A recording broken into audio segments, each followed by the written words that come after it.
Peace, peace, peace. Welcome to another episode of Wise the Dome TV. Today, I have a very special guest. He's an organizer. He's a educator, a thinker. Um, just somebody that I've been wanting to have on the show for a minute. Brother Legend, thank you for coming through. Absolutely, brother. Thank you for having me. Indeed, indeed. Before we get started, just introduce yourself to the people. Let them know who you are and just where you're coming from. All right, yeah, my name is Brother Legend. I'm originally from Elizabeth, New Jersey, Newark, New Jersey, that area, back and forth between the two growing Mhm. up. I am, and like you said, an organizer, a lover of Black people. I'm the founder of a nonprofit called B1 Initiative Foundation, which just is really about bringing Pan-Africanism to the digital world. Basically, we're using different tools, technologies, AI, different things, computer systems, things like that, to advance Afrocentrism and Pan Africanism, make our scholars' work more accessible. And we launched a website called sankofapedia.org, where we are telling an Afrocentric version of history, which basically means we're telling world history through an African lens. Yes, sir. Indeed, indeed. Make sure y'all check that out. The links will definitely be in the description. All right, so brother Legend, let's go ahead and get it started, man. Before we get into some of the I don't want to say controversy, but just the response from ADOS and FBA groups about the tweet and TikTok that you had.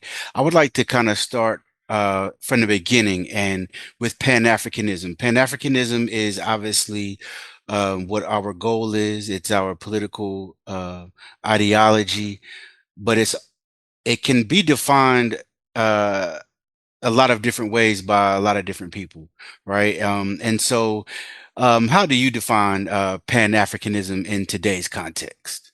Yes, sir. That's a good question. We all got to be on the same page on that in order to know where we're Absolutely. going. Hmm. So yeah, Pan Africanism. According to what I've studied and what I've come to understand, is the unification of Black people across the globe, of African descendants specifically across the globe. It just means that we are one family, and we identify and also po- come up with political strategy based on our shared land history and culture, and that being the land history and culture of African people. Absolutely. Absolutely. Indeed. Indeed. So, as far as today's time, right? Why do you believe Pan-Africanism remains a crucial framework for Black liberation globally?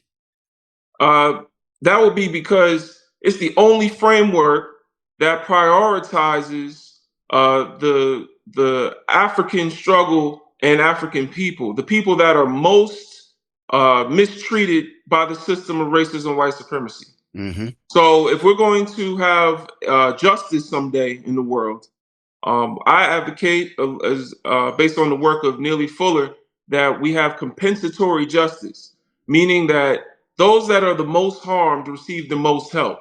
Mm. And so, if we're going to correct the world of the great sin that has plagued it from Europeans called white supremacy, and eventually get to a point where African descendants have Kuji Chakalia, have our own sovereignty, then that means that we're all going to have to organize around a political structure that is based on a culture that is based on an identity of us being African. And that's from Dr. Barbara Sizemore. She talks about how the first step to revolution would be for all of us to essentialize an identity, Hmm. right? To have an identity in common, to understand what brings us together. And then, based personally on that identity, we have culture. Culture protects the identity. So, culture is, the food that you eat, the dance. We've seen this with the Rastafarian movement. where everything in their culture empowers them.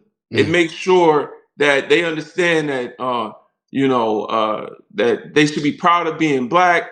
They make sure to eat healthy. All of these things around that culture is to protect those people and preserve them.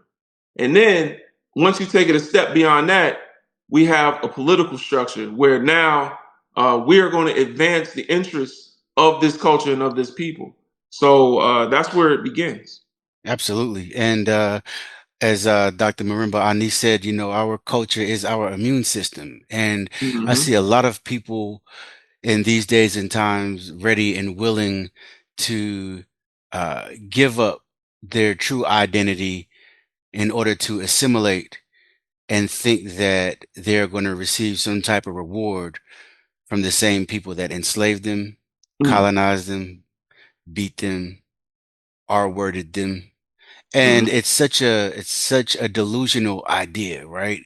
And we're obviously going to get into it more, but it's such a delusional idea that you are willing to forsake uh, yourself, your people, and the continent in which life began to be to have good standing within a settler colonial project that is dying, right? Like Hmm. one of the things that I notice when it comes to a lot of this discourse with certain groups who are vehemently opposed to Pan-Africanism and Pan-African solidarity is that they're not seeking any type of revolution. Revolution is not anything that is a goal of theirs, right? Hmm. They are, they are after reparations. And I'm not knocking the reparations movement because obviously we are owed, but at the same time, once they receive reparations, then what, right? And Hmm. also, most of their reparations does not have anything to do with the freeing of our political prisoners. They never mentioned that. But Hmm. one thing that I noticed again is is how it's really like it's really it's so assimilationist to the point where any idea of collective struggle outside of reparations is looked at as well, if you hate America so bad, why don't you go to another? Because look, that's something that Europeans used to tell us, and Right. now they tell us that, right? Like, Hmm. and it's insane. I saw uh, some discourse online today or yesterday, and a brother was on there was saying, if we don't like America, but we hide behind America's military, and like I'm just like, what are these people on? What books are y'all reading to get this? But then again, we both know they aren't reading anything. Um, Hmm.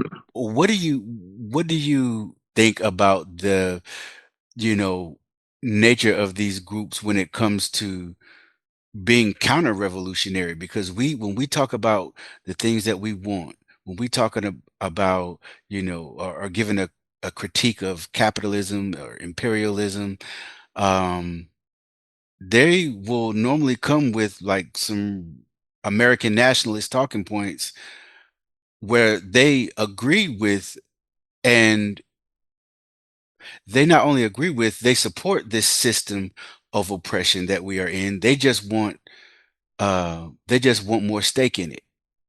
Hmm. Well, Neely Fuller would say, to your reparations point, there's three things we can never ask for: love, respect, and an apology. Mm, It don't work. If you mm, ask somebody to love you and then they mhm, turn around and go from not loving you to loving you, mhm. that ain't love. If, if Right. you if you ask somebody for respect, then you probably already aren't respected. Mhm. And if you asking somebody for an apology and they turn around and give you one, then that means that that was never truly an apology. So, although, like you said, we are owed reparations, I don't think that's something we should be even focused on. I don't think that's something we should pursue. I think when white folks are ready to give reparations, it'll happen. We have our own reparations already. If we could come together and build for ourselves instead of worrying about handouts from white folks, our reparations is in over $100 trillion worth of resources in Africa. Mm. They need us, not the other way around. We've been giving them reparations for 400 years. Right. So we can turn around and give those same reparations to ourselves. But as long as we have a system of racism, white supremacy, we're always going to have those that find it more pleasing, more comfortable to side themselves with the oppressor. And that's, unfortunate. There are many ways that we try to do this. Malcolm X talked about how the difference between the house Negro and the field Negro was that when Master's house was on fire, the field Negro would say, "Our house is on fire." The field Negro would say, "We sick, boss," when the slave master was sick. But then the field Negro would wish for a mighty wind to blow when the house was on fire. The field Negro would hope and pray that master don't recover from that illness. So these nativist groups within the Black community have actually postured themselves in defense of white supremacy. And according to Amos Wilson, the Black people that defend white supremacy is white supremacy's greatest weapon.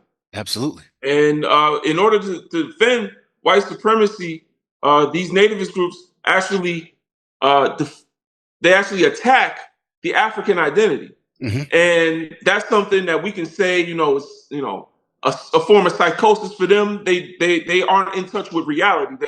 There's a disorientation there, like you don't know who you are. But the thing is, attacking our identity is part of that core structure that I was talking about earlier. Yeah. Sorry, the signal got a little. No, we're good now. Okay, you got it. Okay. Hold on, Yeah. All right. Let me know. Yeah. All right. Yeah. No, we're good. All right. So it starts with identity. As far as us even having a revolution, as far as us taking up the fight to restore justice within the Black community, build for ourselves, it starts with us identifying. I'm an African. Are you an African? Absolutely. Okay. So we African. Okay. Pointing around. Okay. Everyone. What makes you an African? Okay. Shared lineage. Land history and culture that goes back to the African continent. Okay, the proper name of a people should relate to land history and culture. John Henry Clark. So we name ourselves African. Okay, so all of this makes sense. Throughout all of history, the proper name of a people was related to land history and culture. Then you got to Negroes, and we all act confused, but we know we're from Africa.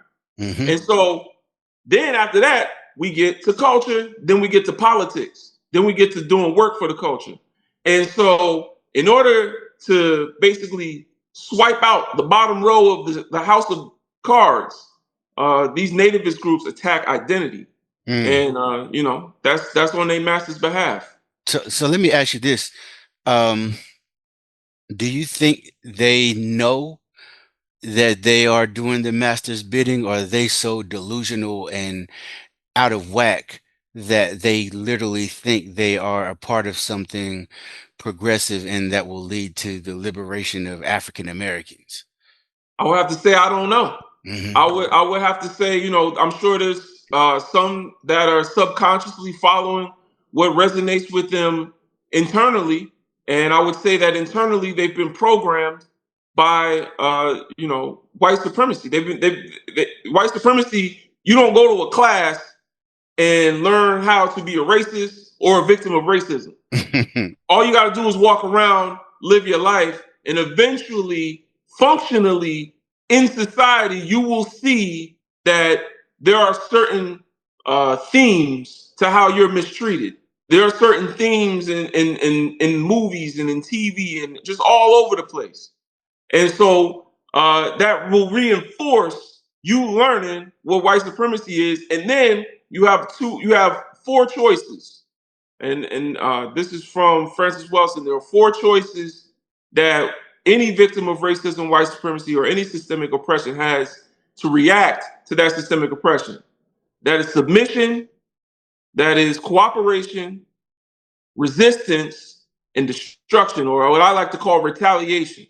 So a lot of us end up in submission because we've internalized what we've been taught in society. And so then it becomes a subconscious thing for you to attack African identity and African people and blackness and all of that stuff. So it's possible that it's subconscious. Hmm. But I think that the latest uprising of black people saying that they are not African is organic? I would say no. I would say I believe this started somewhere, either in a three-letter agency or somewhere with bots on run by places like the Heritage Foundation or Cambridge Analytica or one of them. Somewhere. Yes. I'm not saying that those exact organizations, but if it just something don't smell right.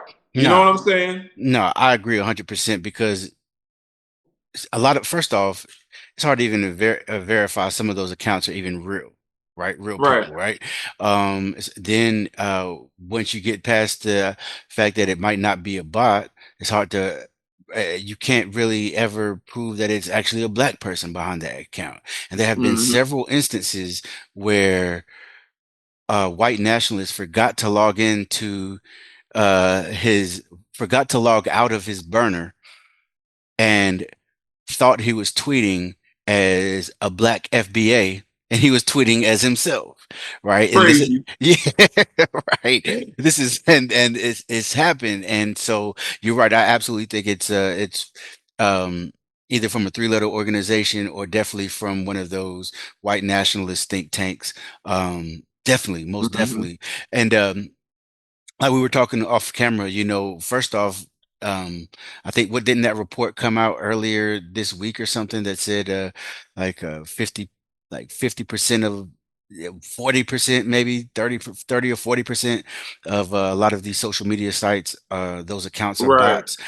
And so yeah, it's not far-fetched. Also, since we've started this interview, we've mentioned John Henry Clark, Neely Fuller, Amos Hmm. Wilson, Marimba Ani, Francis Cress Wilson.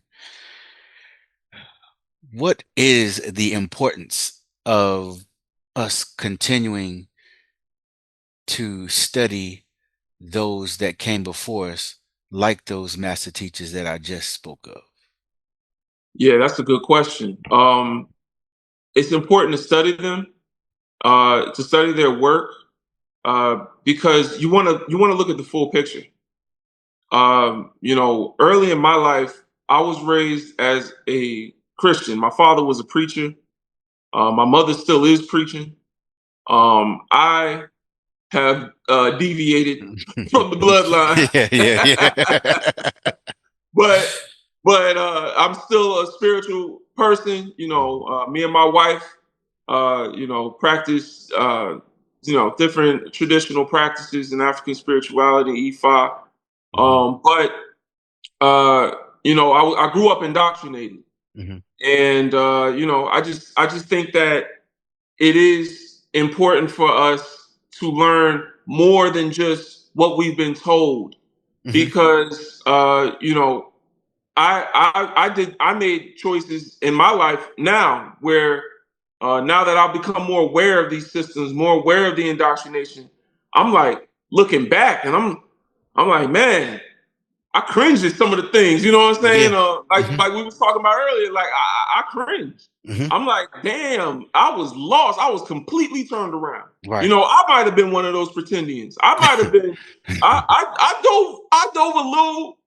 dove a little bit for about 2 months into being a Hebrew Israelite. Mhm, mhm. So I be joking. I tell Pan African. I'm sorry if I'm yelling. No, no, I'll you good. You good. No, you I good. be joking. I be telling Pan Africans, y'all lucky to have me because I was almost a Hebrew Israelite. Telling you now.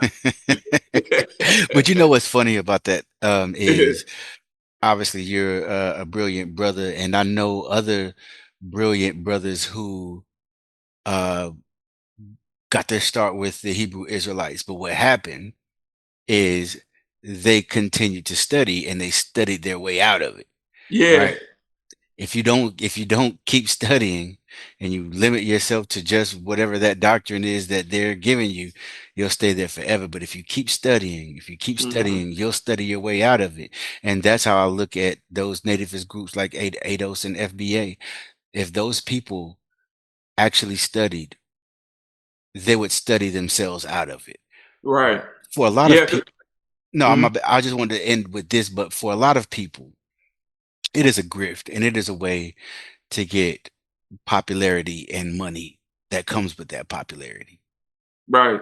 Yeah, because when you're indoctrinated at such a young age, and you just taught that this is the way the world is, this is the Hmm. way, I was when I was a quote unquote Christian, as a boy, before you really understand the seriousness of religion, I really truly believed if you told a lie, you were going to hell. Right, right, I, right, I right. truly believed you Hmm. would burn in hell Right. if you committed any act against the Bible.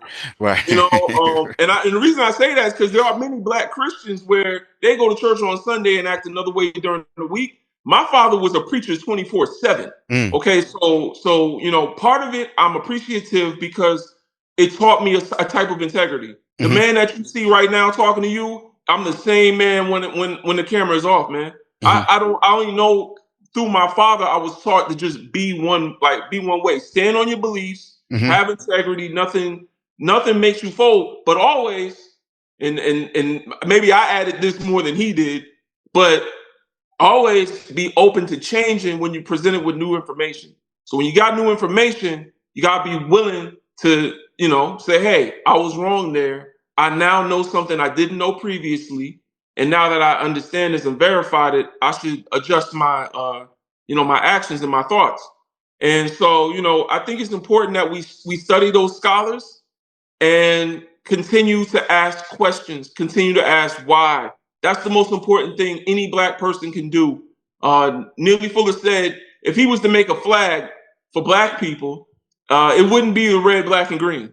It would be a flag with a giant question mark on it because we don't ask enough questions. We have to just keep asking. You don't want to even become someone that studies the scholars and can only answer questions based on what you've read in a book.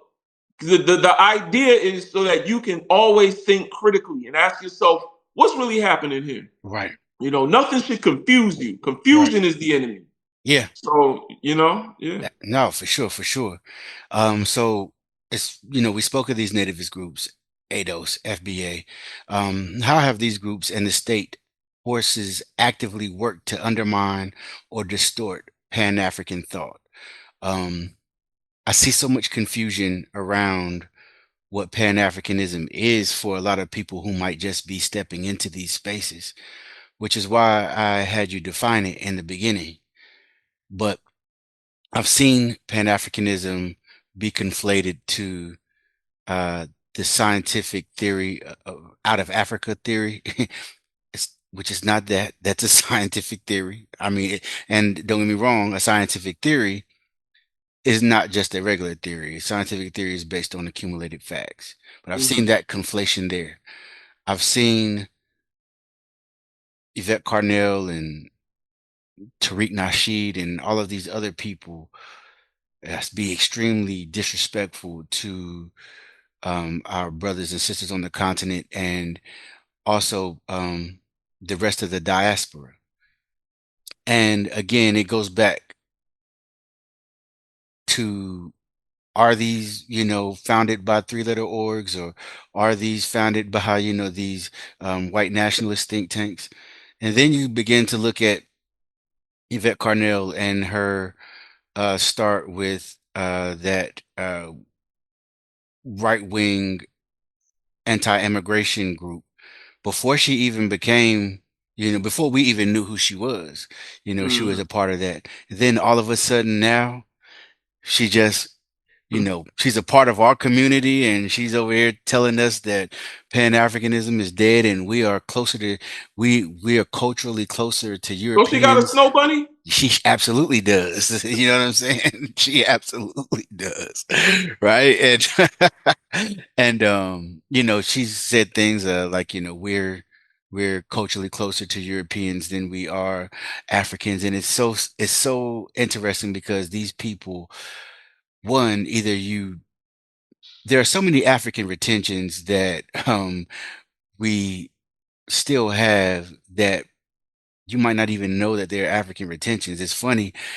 There was, and I'm pretty sure you saw it, but there was a meme going around from one of the ADOS FBA people. I don't know which one, and I conflate the two purposely because I don't care, and I don't have enough respect for them to not separate them. They represent the same force to me. Mm-hmm. But it was one of the it was one of the uh, FBA ADOS people, and they had a and they it was a dude pouring beer on a grave that said African American, Yeah, I remember that post. and it's like that's an African retention right there, pouring libations for the dead, right? Like y'all are crazy, man. Y'all are crazy. Yeah. But with that said, man, like like in your opinion, how have they, actively worked to undermine Pan-African thought? Oh man. I would say at the core of it, misleading propaganda. Hmm. Before people have a chance to even understand what Pan-Africanism is, they're confronted by Yvette Carnels and Tariq Nasheed's Hmm. with a misconception of what Pan-Africanism is. Right. And I've had people tell me, because I talk about African liberation, that I'm a tether, even though my family is Black American, I'm African American. Right, right, And sometimes I play with them. One time I told them I was Jamaican. right. Yeah, but they put out these misconceptions because they know our people don't know who they are, Hmm. and that's one of the effects of 400 years of systemic oppression and not being allowed to read for most of those 400 years, Right. not being allowed to communicate with the continental Africans that we left, that we were stolen from. Hmm. So that being disconnected for so long and still using the habitual be, still using double negatives, still eating watermelon and okra, all of that stuff.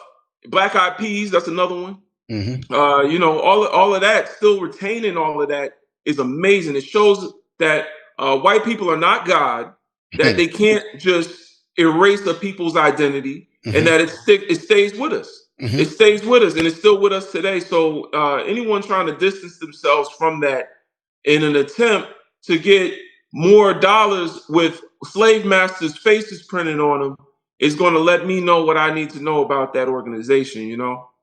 Absolutely. And I do also know that, or at least I've been told that the FBA organization was. I'm not sure. I'm not sure. I don't want to misstate this, but I believe that Tariq Nasheed and Yvette were at one point working with each other or something like that, and Tariq has splintered off. Hmm. So that being the case, I do see them both as this, two wings on the same bird. You know what I'm saying? Facts. Mm. Absolutely. Yeah, I do too. I do too. And it's crazy how effective that grift is. They're preying on the vulnerable people, It worked and on me. It right. worked on me, brother. When Mm, I was 14 years old, I remember being. Now, this is the thing about me. I when I was a young boy, teenager, I went to a high school where the principal was a lobbyist for the Bush administration. mm. Our textbooks came from Bob Jones University. Wow. Uh, that's in North Carolina, ain't it? I believe so. I believe so. Mhm. And Bob Jones University was historically known for being against interracial dorm rooms back when we were fighting against segregation, and spreading propaganda. They were like the PragerU of the Jim Crow era. And yeah, so that's where a lot of my consciousness journey began. But I understand that that when I was in that school, I was indoctrinated to look at myself as a Black American as the only Black people. Mm-hmm. I don't know how, I don't know who told me, but I know that just being in that school, I was arguing one day with a Jamaican boy that was in another class. He was a little bit older than me. And I argued with him the whole ride back from a field trip, loud and in front of everybody, ignorant as hell. Something that, still is cringy to me to even think about. Yeah. But I was arguing with him. He was saying that he was Black. I'm like, no, you're not. No, you're not. We're Black. You're not an African American. And I was just arguing. I was arguing. I was 14 years old. Where did I learn ADOS and FBA? Right. That tells you that subconsciously it's already been these misconceptions have already been reinforced. At some level, it's already in us. And the reason it resonates with so many people is because so many of our people are ignorant. Yeah. And so that that's seed been planted a long time ago. You see what I'm saying? Right. Yeah. Yeah, no, that makes 100%. That makes a lot of sense. And so, you've also spoken about counter racism. What does that term mean to you, and how does it function in your political work? Absolutely. So, counter racism is basically a compensatory framework for replacing white supremacy, racism with a system of justice. The goal is not to just dismantle white supremacy, because we can, as Black people. All right, I guess I could start there. There are three ways that white supremacy can meet its demise. One is if a supreme being or creator comes down and eliminates white supremacy off the globe. It's the least probable, I would say, answer. But because we're speaking in a compensatory logical framework, we have to leave it open. We don't know none about that. We have our spiritual consciousness and all of that, but it's not something that in physical form that we can verify. It is possible that there is a creator that can come and do away with white supremacy. It's just possible. The other way is that we have white folks who are in the most advantageous position to eliminate racism, act against it, and actually dismantle it and replace it with a system of justice themselves. And then we have you have a better chance of that God you mentioned before coming to do it. Right. Oh, we got it. Yeah. Right. And so the third way is that we Black people, and remember I said there were 4 ways we can react to systemic oppression. The third one is resistance. We can resist racism, white supremacy, and do constructive activities that are constructive to our liberation, constructive to replacing white supremacy with a system of justice in our everyday lives. Just in our everyday lives. Eating healthy, that's one of them. Eating healthy is going to allow you to live longer so that you can stay with us and continue to fight. There's many different ways, and I don't want to get into all the ways, but basically, if we were to resist white supremacy in our own lives and do constructive activities, then we could make it so difficult for white supremacists to enact racism, white supremacy, that they actually decide to give it up and replace it with justice. The core focus is to replace it with something. If we just get rid of it, it could come back in a different form.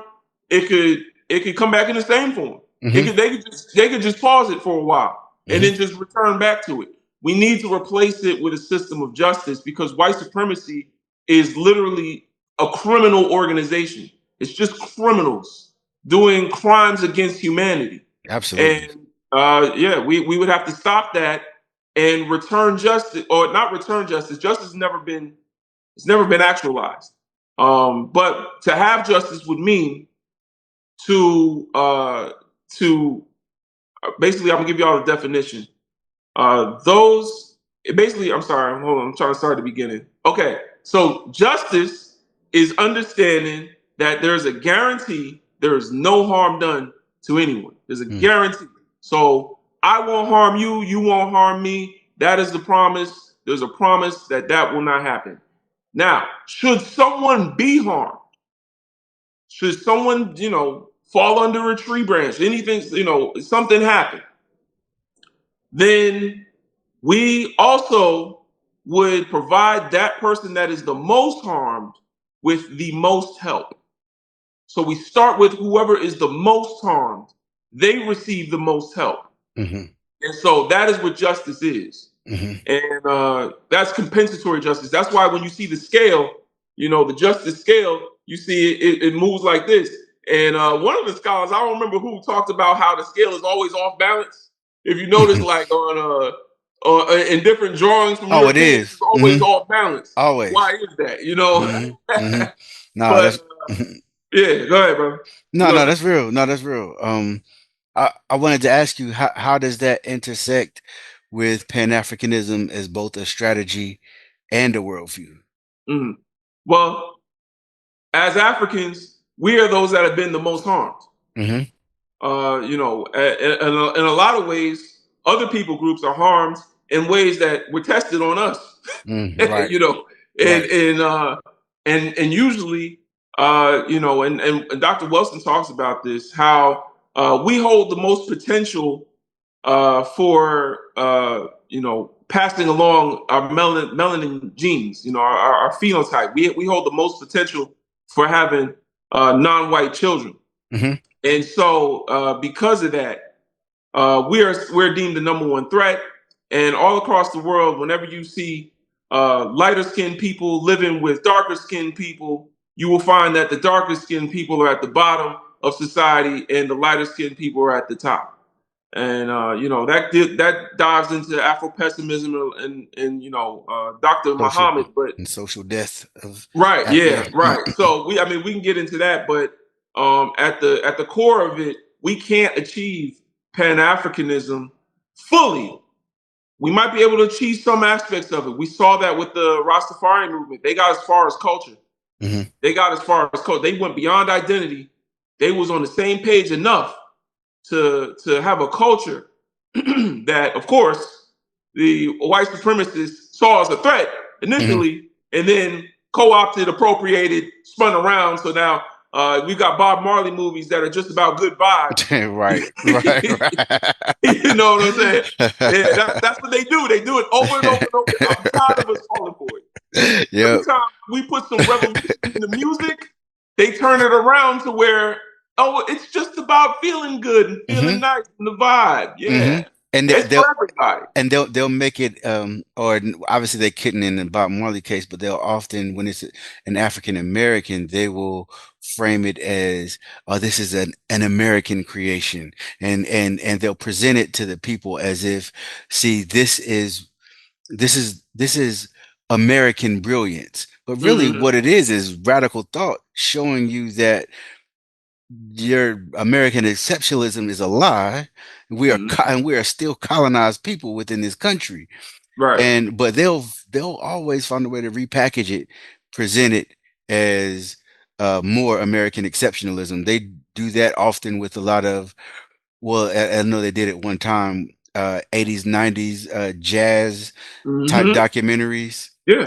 They'll remove all of the politics out of it and and present it as one of America's greatest creations, right? Right. And these people, and when the art form was created in a place called Congo Square by people who were kidnapped from Africa, right, and brought to New Orleans.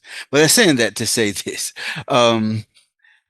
but one thing.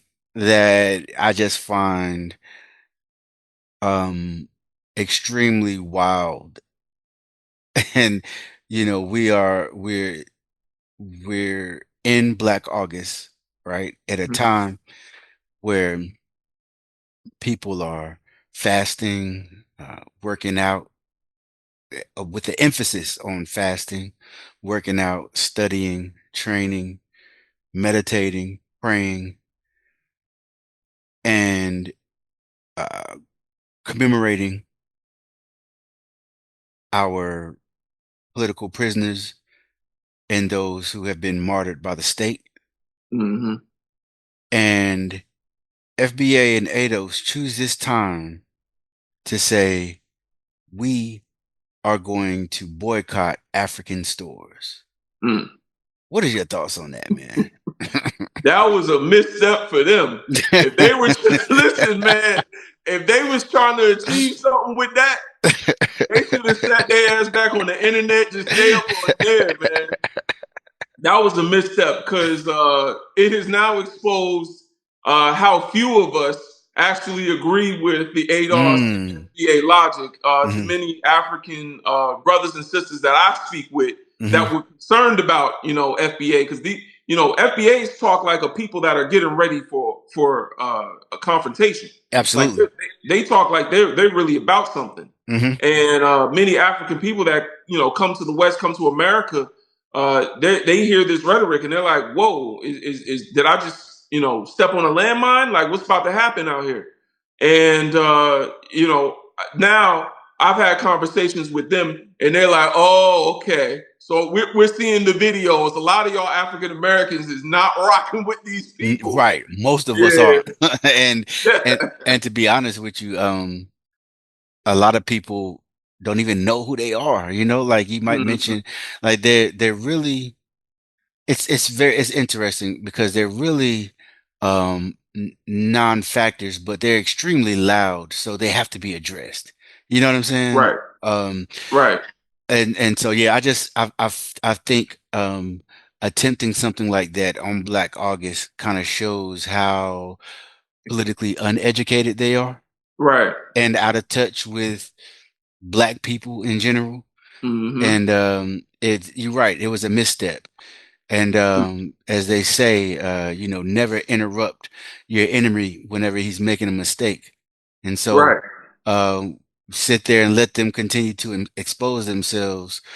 But this is a time and a month, especially where people are making sure they show solidarity and making sure they, um, um, keep a revolutionary consciousness in the forefront.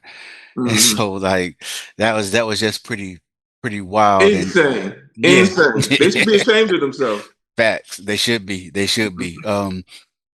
So recently, you were criticized by those groups for Hmm. saying African Americans aren't quote unquote special, but are a part of a larger Black cultural family. For those that Hmm. did not see it, I can't remember whether it was a tweet or a TikTok, or I can't remember. It was a tweet originally, Mhm. and it became a TikTok because there was so much pushback that I didn't feel like I could address it in 140 characters. I Right. felt like, you know what? To the people that are willing to listen, I owe them at least an explanation of what I'm trying to say because it's easy on TikTok. You could say grass is green and the sky is blue, and somebody will tell you that's a lie and that you meant that the sky was green and the grass was blue. Right. So you Right. got to be careful on the internet. And I said let me take the time and just make a few videos, and the people on TikTok understood what I was saying perfectly. Hmm. But in the tweet, and I don't have the tweet up in front of me right now, but basically what I was saying was that Black American culture is perpetuated throughout the world because proximity to power creates opportunity. Yes. I didn't say that in the tweet, but I'm telling y'all now. Yes. Proximity to power creates opportunity. Right. So when we talk about power, well, where does that come from? Who has the power today? Oh, is it Black people? Do Mm, we have the power? If we had the power, we wouldn't need Pan-Africanism. Right. I wouldn't even be here right now. I'd probably be, building on that power structure and getting some of that power for myself. So who has the power? We talk about America as the throne of white supremacy worldwide. America has more military bases on foreign soil than any other country, including all the European countries. Yep. So that being the case, in the struggle to create a base for white supremacy, the Europeans have fought with each other for centuries, and the current successor to the British Empire is the United States. That being the case, we can look at how African American culture has been propagated since all across the world through American networks and American media and clothing and our food that our aunts and mothers took on plantations is being sold all throughout the world. KFC is a glaring example of this. It gets me tight, man. I really don't even like buying chicken, fried chicken, if I'm gonna eat it. Because it just pisses me off, bro. I'm gonna be honest. Bro, you gotta make it yourself, right? Because why are we going to these chain restaurants? Well, go ahead. Bro, because KFC was known when they first came out. They were putting black folks in the commercials. First of all, it was supposed to be an alternative to mom cooking dinner on Sunday, and then they're known for their, I think it's 13 herbs and spices. That's what they said in the commercial. Right. It's in the commercial for a reason. Because they're letting you know that they season their chicken. Now, what people is known for seasoning their chicken? Us. You see what I'm saying? Now, people will argue you down and say, well, no, fried chicken actually comes from the Dutch.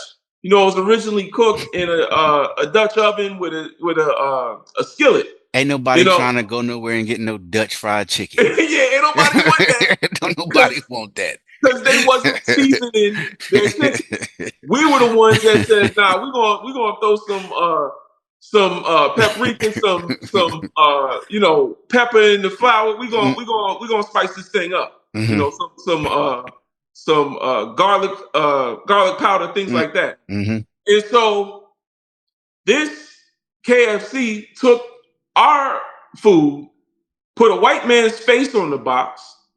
And now KFCs are in China, Japan, India, all throughout the world. And so we as Black people can say, wow, we can look at this and, I would caution pride, but I would say that, we can in some way understand that our culture is very influential because it resonates with what resonates with humanity. And that is our Africanness. Our any part of any culture that has resonated, Buddhism, any part of any culture that has resonated with people outside of that culture is usually not always, but usually an African practice, or something that was indigenous to that land before it was colonized or what have you.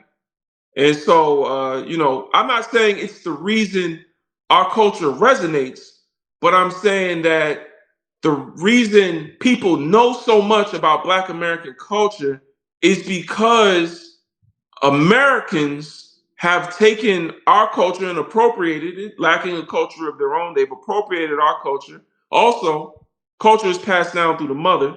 A lot of us, understand this. I don't want to get too deep, but our mothers are the ones that raised these white people. We got to remember that. Right. Our, culture is passed down through the mother because the mother teaches you how to eat. Eating is part of culture. Food is part of culture. That's a very important part of culture because culture is about preserving and surviving, and preserving the people. So that being the case, your mother is your first teacher. That's why, teaching as well as, teaching and what's the other feminine traits? I'm drawing a blank, but basically there are feminine energies and there's masculine energy. Teaching is a feminine energy. And so nurturing, I'm sorry, that's the other one, teaching and nurturing. So understanding that our culture is taken by these people, propagated all throughout the world. We are the loudest part of the diaspora because we are the closest to the resources that were stolen from Africa, stolen from Black people worldwide, the labor. And we can now, because we're here on this plantation, we can now create culture to survive it that is co-opted and centered all across the world. Absolutely. So, that was what I was trying to say. In no way was I trying to indict Black people or blame Black people for white supremacy and white and imperialism and all of that. I feel like the conversation was disingenuously misconstrued and taken, out of context of what I was actually trying to say. But it's funny. It's a funny thing because a lot of the people that were critiquing what I was saying and didn't understand it themselves, I agreed with because I wasn't saying that.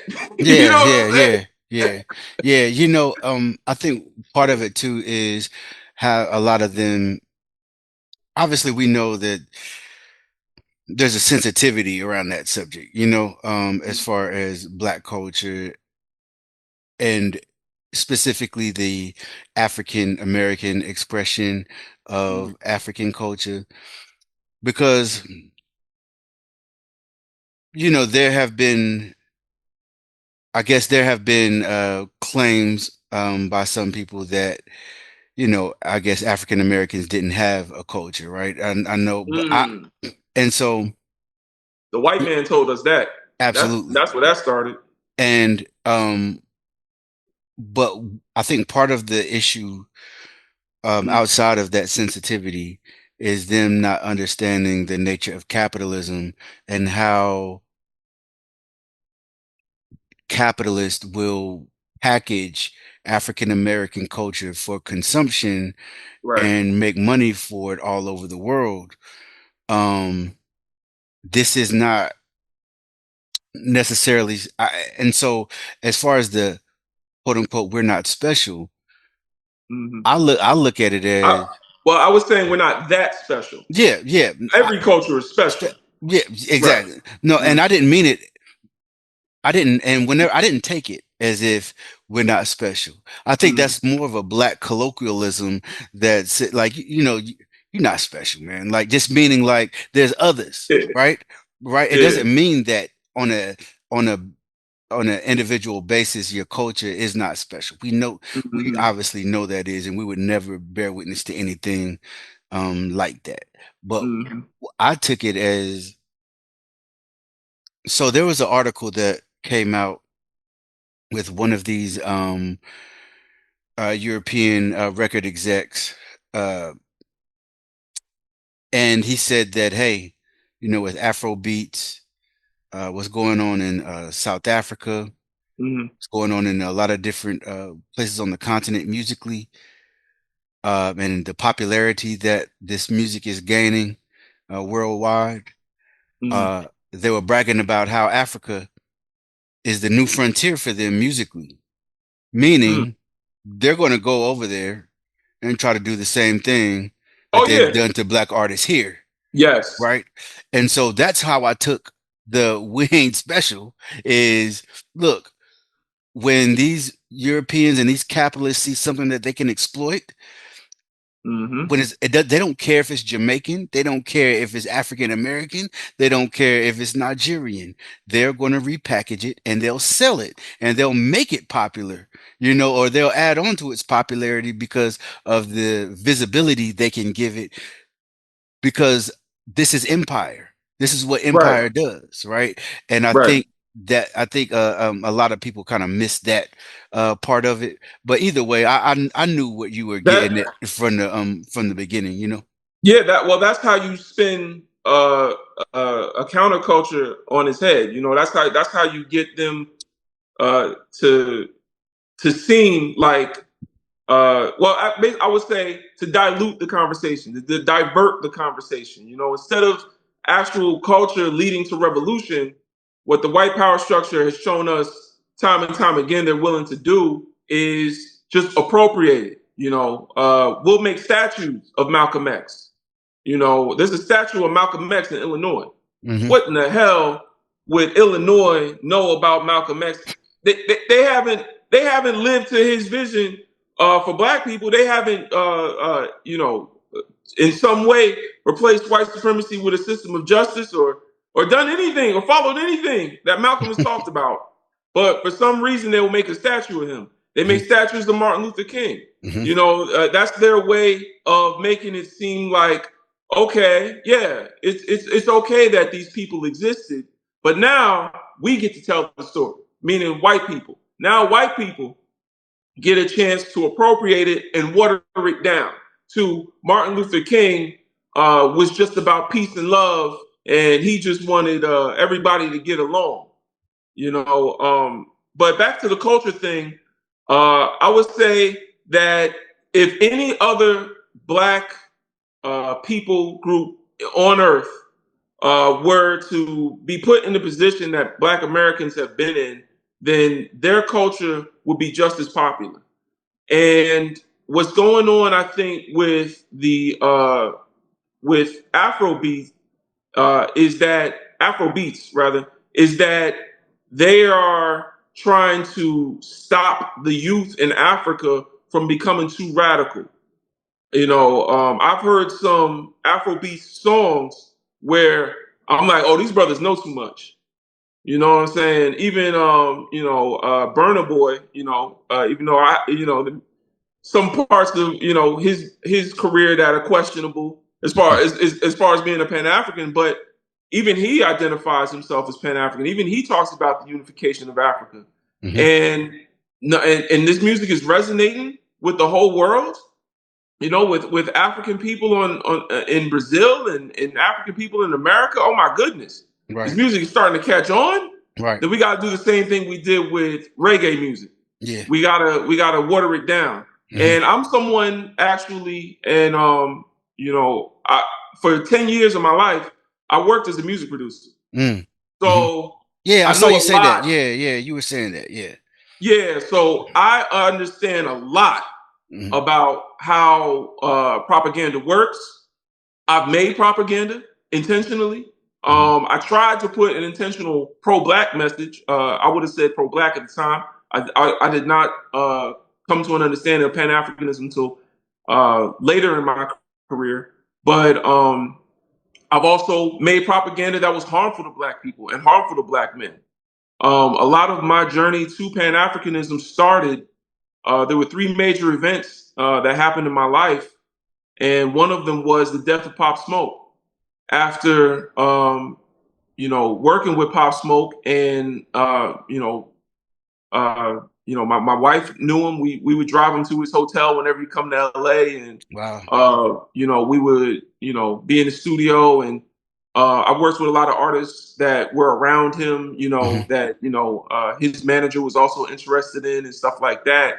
And I found myself in the studio making beats, and I always saw myself as just the baker. You know what I'm saying? I make the cake. What you do with it is up to you.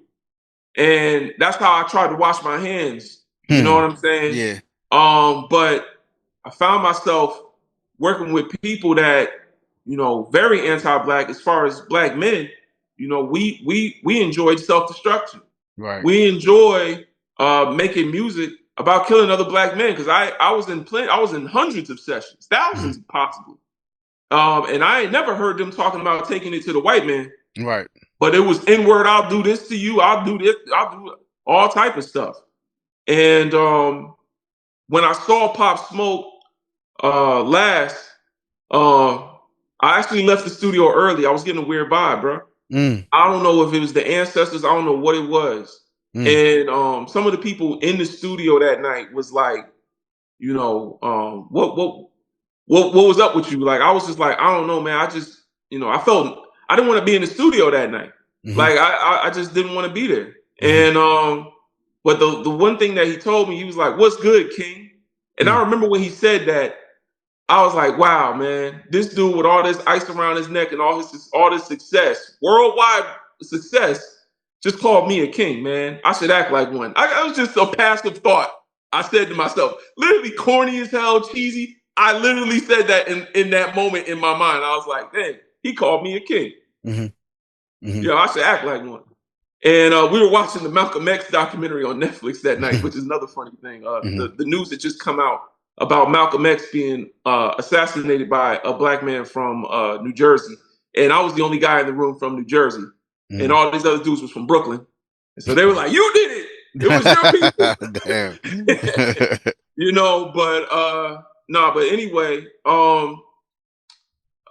later that night, about 25 minutes after I left the studio, he was killed, and all I could think that night was that the events that led up to it, because it was, later on we found out it was a robbery, but the events that led up to that was him rapping about this sort of violence, Hmm.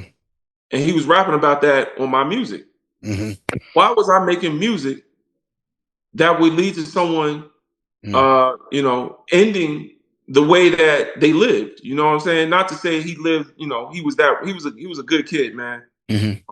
But just Damn. just the lifestyle he rapped about is what took him out. And I was always like kind of like what why was I making that music? I'm not that guy. I'm not from the streets, Hmm. you know. We I mean, and we're all in confinement, as black men, we all at some level are limited in society, but I'm not from that life. Why was I making that? And then I Hmm. realized, and I'll end here, uh the music industry actually incentivizes black men to propagate and propagandize their own self-destruction. I was making that Absolutely. music because it was the only music Master wanted to hear me make, Mm. and I knew subconsciously that making that music would would would go over well in meetings with label executives that don't know how to dance, but will sit there and tap their feet like they're listening to a jazz tune while black men are talking about how they want to kill each other Damn. and do drugs. That's another form of self destruction. Hmm. Talking about overdosing and things like that, and then non constructive activity, and talking about burying themselves in sex and alcohol, things like that. So yeah, that was one of three events that led me down the course of understanding more about racism, white supremacy, and understanding American imperialism and propaganda. And I know a lot of people don't know that. Yeah, yeah, no, man, thank you for sharing that. And rest in peace, Pop Smoke.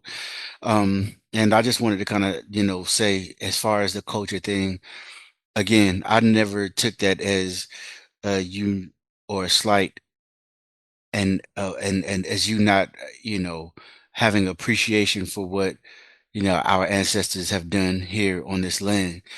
It's it's a lot of times these people are not equipped to have nuanced conversations because they just don't know enough.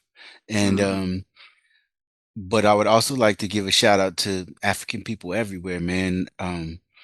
From Texas to Colombia to Brazil to Kenya to Ghana to UK, we all have different expressions of our Africanity, but it's one root, you know what I mean? And Mhm. we recognize that the same way Roy Ayers would, talk about, the root of black music is Africa, the same way Carlos Santana would talk about the root of black music is in Africa. Like, we know the root of most of the things that we do, from our speech patterns to how we cook, are all rooted in our Africanity. And so, well, one thing I also wanted to ask you is, right, with that said, what is the balance, with having a pride in African American culture and having, you know, solidarity with, uh, our Caribbean, African, South American, Africans, Mhm. you know, um, because I think a lot of people, even some that may be well intentioned, struggle finding that balance because again, I've seen people who speak from the way they speak has an air of American exceptionalism within it, right? Right. And even I don't know if it's something that's being done intentionally or subconsciously, but the way they speak, it's American exceptionalism all through that. They don't necessarily subscribe to the ADOS and FBAs and all of that kind of thing, but they do walk around as if African American culture is the superior black culture of the world, right? How me and you personally obviously are not on that type of vibe. You know, we have respect for the African American expression of black culture, but we also have respect for, all expressions of black culture, no matter where we are. But for those struggling to find that balance, man, like what would you say? Well, I would say that, to be honest, we should find pride in understanding who we are. Uh, that's number one. You got to have orientation. You got to know who you are, where you are, and what time it is. Hmm. And I would say that as a culture, Black American culture, we have to define what success is. Hmm. Hmm. Is success making a lot of money? Is Beyonce successful because the same white folks that didn't want her included in the country genre of the country music awards and actually didn't give her an award despite having the best sales, now have decided the same white people have decided that they'll give her a Grammy. Is that success for us? Hmm. You know, You know what? I don't mean to cut you off, but for a yeah. lot of people, I feel like a lot of people are kind of acting like that is what success means, right? Because I don't know if you saw the conversation that's been happening where with Jay-Z and Black Thought, and everybody is, and it was, I don't know if it started on somebody's radio show, Hmm. um, but no, it was will.i.am. Hmm. will.i.am said that on his podcast said that Black Thought was a better MC than Jay-Z. And a, Hmm. a lot of people who were pro Jay mentioned he's a billionaire. He's has how many platinum, albums. Yeah. But will.i.am was talking about bars, right? Right. The essence of what this culture is. But go Right. ahead. What you were saying kind of made me think I of that. think that lays right at the root of the conversation because Jay Z was hired by the white power structure to propagandize capitalism. Hmm. Do you A remember when lot he of said? Do you remember when he said that? Oh, y'all acting like capitalism is a bad word now. Like what? Like no, we've been saying that since the wait, who said that? Jay said that. Oh wow, Yeah, Jay said that. that's what I'm saying. I was a huge Jay Z fan, man. Like I'm from the East Coast. I'm from New Jersey, but the part of New Jersey that's real close to New York. Yeah. I've spent a lot of my life in New York. Hmm. And huge Jay Z fan because I was a geek, and Jay Z was the one that told me I didn't have to be a gangster. I just had to be a hustler. Right. So I like that, because I wasn't. Trying to join no gang, Hmm. so Right. Right. Right. um, but as I got older, got more knowledgeable again, I began to realize what do white people like about Jay Z? Mm. What is it? Why did they put him at the forefront? What? Mhm. Because nothing happens in a system of racism, white supremacy by accident. Right. Nothing happens just because you're talented. And Right. I understand as a music producer that talent doesn't get you where you are. Mm. No, no, no. You Mhm. have to be doing something that Mhm. resonates with a white audience. Right. Somewhere. No one gets a number one hit unless they get a majority of the people, white people in the country, to support their music. Mhm. And the white people are only supporting something that supports their ideology and their sense of superiority. So what does Jay-Z do Hmm. that gets them on his side? Then I realized, listening to, I think one of his earlier albums. I can't place it right now, but I was listening to his albums, and he mentions Iceberg Slim, Hmm. and Dave Chappelle even has a comedy line where I'm not sure if it's called a line, but a joke basically where he talks. It's not Excuse even me. really a joke. He's kind of Mhm. just talking. Dave Chappelle just be talking, Yeah. but he was talking about Iceberg Slim and how Iceberg Slim is a metaphor for capitalism. Iceberg Slim wrote, I believe it's an autobiography, but it's a book about his life, and he was a pimp. And what he did was he would when a woman wasn't doing what he wanted them to do, he would beat them and then run them a bath and help lick their wounds. And by the time you ran them that bath, the woman would forget that you were the one that beat him in the first place. Mm. And that's basically like one of the core values of capitalism. Right. You know what I'm saying? Like Right. if you don't follow the rules, you get the stick.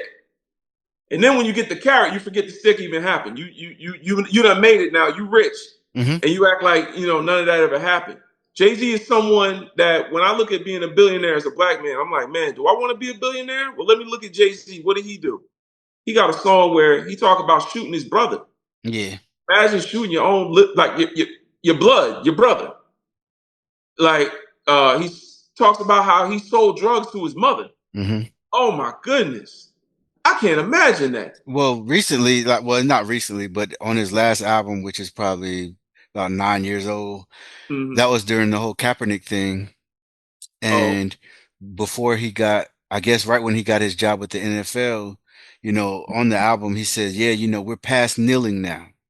Right. And so people don't really understand the way black culture is often repackaged and used as soft power to push American imperialism and I guess at home and abroad. And that was one way I saw that happening. Don't get me wrong. Jay-Z has to accept that. Mhm. But it's also not by accident. You know what I'm saying? Yeah, And a lot of but you see, we have gotten to a point where we are lacking class analysis to the point where if you say anything about black billionaires, you're hated.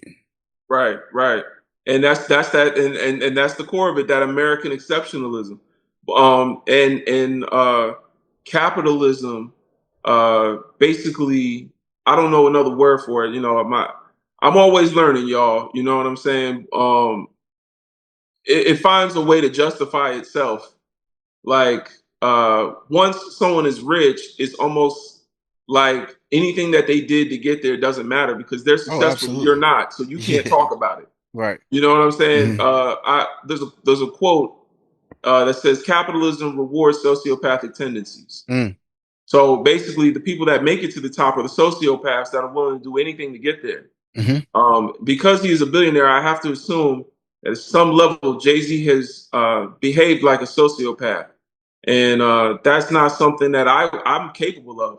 Bro, I'm not capable of that level of inhumanity. it just reminded me of something that somebody tweeted um like about something about empathy and power, right? Hmm. And um somebody responded, it was like, yo, most people that have empathy don't seek power. Hmm. you Right. know Right. Because what use does it have? I right. mean, in this current system, Hmm. I do seek power for Black people to have Absolutely. our own power structure, Hmm. and that doesn't mean me opening up a Black business and charging high prices in the Black community that is so that I can get rich and Right. turn around and spending that money on. $1 million watches, like Jay-Z got a million and $10 million watches and cars, and spending all that money with white folks. Mm-hmm. Spending all that money on Johnny Dang, Right. an Asian man that Right. makes diamonds and jewelry, Mm-hmm. and steals resources from Africa. I'm sure to do so, but that might be a stretch. I don't know where he gets his diamonds, but Yeah, I would no, but assume, I mean, look, I mean, some of them diamonds that some of these quote unquote hip hop jewelers from get, I mean, you never know, man. You just yeah. never know. Tracks NYC, that's a better example. Mm-hmm. But yeah, so looking at Jay-Z and all of that, I would say we have to define success clearly, Mm-hmm. for what's in the best interest of Black people, and not what's in the best interest of white people, which is us aligning ourselves with the white man's idea of success. When we look at their idea of success, it is capitalism. It is making it to the top of the dog pile. Mm-hmm. And Mm-hmm. so I would say, how does that liberate us? How does Right. that bring us any closer to a system of justice? How Mm-hmm. does that empower our people in the continent whose labor and resources have been stolen for centuries? Mm. So that we can, here in America, enjoy the benefits of that. I want the Right. benefits, bro. Right. I don't want reparations. I want Africa united, with an economy backed by those trillions of dollars of resources, to kick Europeans out of their land, so Mm-hmm. that we can have a currency here in the United States amongst ourselves, Hmm. a bank here in the United States amongst ourselves. Mm. With they were talking about with the New African People's Party and Dr. Khalid Muhammad, what they were talking about made a lot of sense, bro. Mm-hmm. We can come up with our own distribution networks, hospitals. We can't go to war with white people right now. A lot of people want to act militant, but we can't do that. Where you Right. going to get the ammunition? Yeah. You need ammunition. Where you going? They come to you with tanks. Hmm. Where you going to get tanks? You going to have to buy it from them. Mm. Where you going to get bandages? Where you going to get hospital supplies? Right. Are we connected to their power grid? Right. Right. This is ridiculous. So at the end of the day, yeah, well, I want power for our people, but if what we're talking about as culture is not constructive in replacing racism, white supremacy with a system of justice, or building that economic power base for Black people globally, then I would say, unfortunately, we don't have much to be proud about. Hmm. We can be proud of who we are. Mm-hmm. We can be proud of our ability to survive, but our goal should not just be survival, and our goal should not be aligned with our oppressor. We still have work to do before we can say that we are proud of our culture. Right. But I can be proud of my Africanness. Mm-hmm. I can be proud of knowing who I am. Mm-hmm. I can be proud that we are the oldest people, the first people to ever dance, the Mm-hmm. first people to ever make food. Mm-hmm. All of that is wonderful. That is great. Yeah. But when we talk about Black American culture, we're talking about post-colonization. We're talking about a people that have been enslaved. And unless and I still consider us in a form of slavery. Mm-hmm. So unless our culture is something that's going to liberate us from that, Mm-hmm. I would say right now at this moment, there isn't much to be proud about, y'all. We still got work to do. Indeed. Indeed. Last thing I wanted to ask you, brother, is what message would you give to the young people who are just beginning to navigate these conflicting ideologies that they see, especially online, whether it's FBA, ADOS, pretendian stuff, um, Mhm. even Hebrew stuff? Like, what advice would you give them? Ask questions. That's ask questions all the time. I'm not a Pan-African because uh, I just liked what was being said. Honestly, I didn't like it at Hmm. first. Even when it came to interracial relationships, I disagreed originally. Hmm. I didn't see the problem. Hmm. I hadn't been in an interracial relationship, but there were times where even I, looked twice and messed around with some snow bunnies in the past. Not too many, but I was open to any race. I was saying, I'm not going to limit myself. I didn't care. I had every girlfriend I had was a black woman, but when I was single and I was out there mingling, shoot, I'm going to the club. I wasn't thinking about that. Mm-hmm. Mm-hmm. And then I started to accept first I started to notice what was going on around me, how there was a theme to how I was mistreated, Mm-hmm. how there was a theme to what was going on in the news. The millennial generation, we saw a lot of ourselves, a lot of our black men getting lynched in the streets by these police officers. Oh yeah. Possibly more, or maybe I'm not sure how many of our ancestors were looking at it back then, but today it was in our face, it was in our phones 24/7 for a good few years, from like 2015, I want to say 2019, 2020. There was a lot of videos of black men getting lynched. It was beginning to become real hard to stay asleep. At some point, I had to wake up, and that led to me being a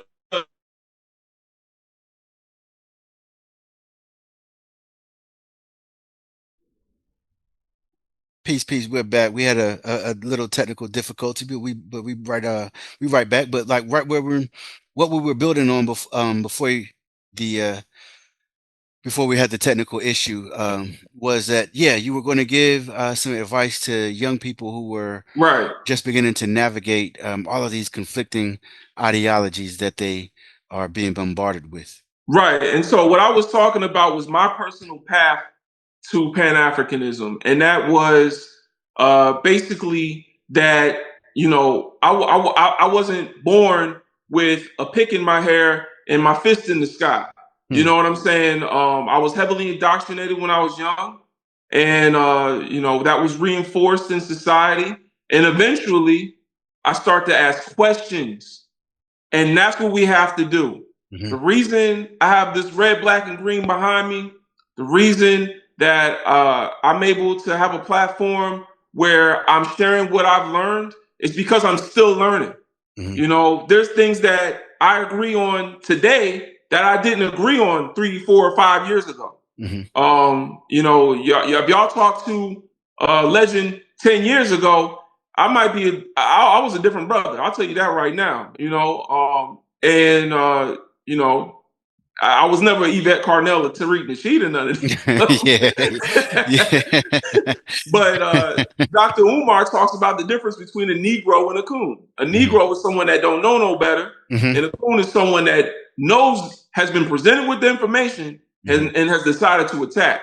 Right. And so I would just tell the young people, it's okay to be a Hebrew Israelite. It's okay to be a Christian. It's okay to be Democrat, Republican, whatever you are. It's all right. There's no problem in being any of that. Just continue to ask questions sincerely. Don't lie to yourself. When you find an answer you don't like, keep digging. There should be no confusion.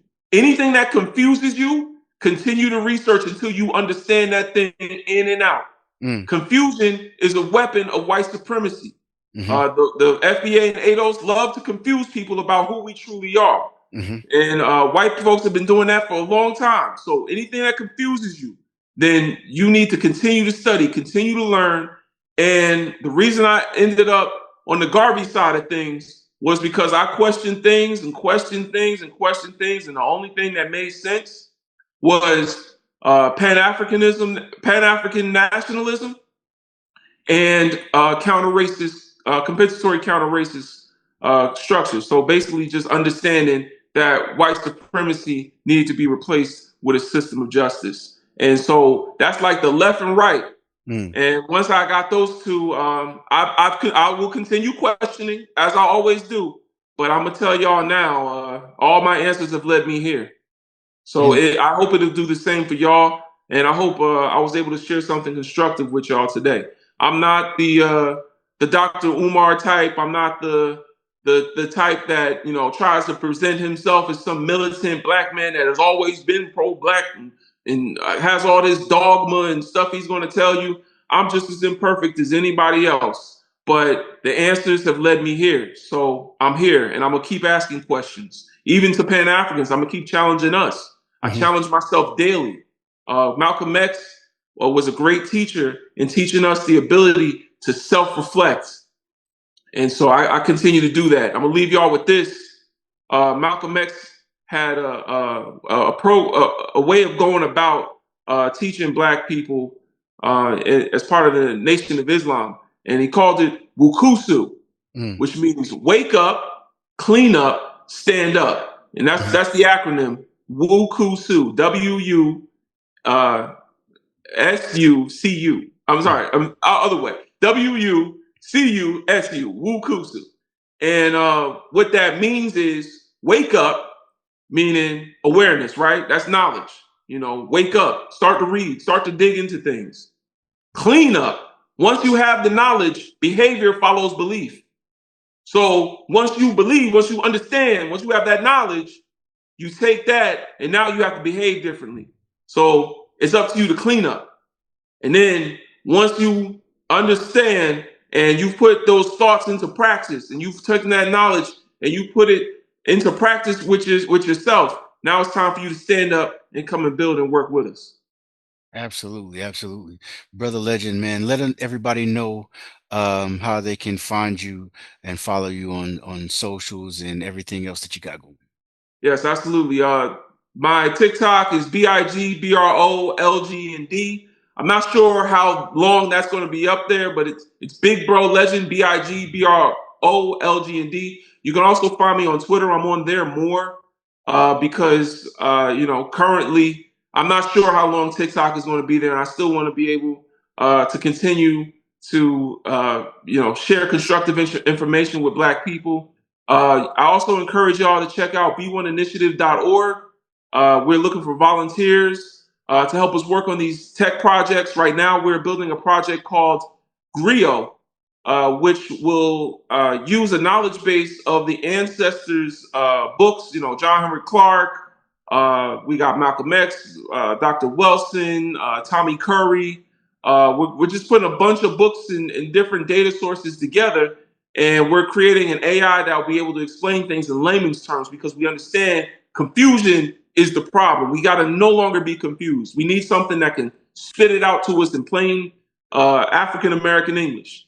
Right. And then we're also working on an animated series for Black boys that will actually be based in Dr. Welsing's work. Mm. We want to create an animated series that can get Black children to learn more about white supremacy in a way that's fun and entertaining. But we understand how important it is that the children are knowledgeable of this stuff so that they don't get indoctrinated themselves. And b1initiative.org and on all platforms, BIGBROLGND. Thank you. Indeed, indeed. Make sure y'all check Brother Legend out, man. He's doing great work. The espe- that the thing with the AI and having data sets from all of our ancestors and great scholars, man, that sounds amazing. So definitely keep me updated on that, man. I'm definitely intrigued by that. But again, Brother Legend, thank you for coming through Waz the Dome TV. We would definitely like to have you back sometime. It's been a great conversation. And man, just keep up the great work. Absolutely. Thank you, my brother. Thank you for having me, man. I've been a fan of the platform for a long time. Me and my wife actually listen to the interviews, man, and you're doing great work yourself, man. And I'm very appreciative for you having me, man. So Thank you. thank you again, and I look forward to future conversation, man. As long as it's Absolutely. constructive, let's do the work. Absolutely, man. You have a great night. Yes, sir. All right. One love. All right, one love, bro. Peace. Peace.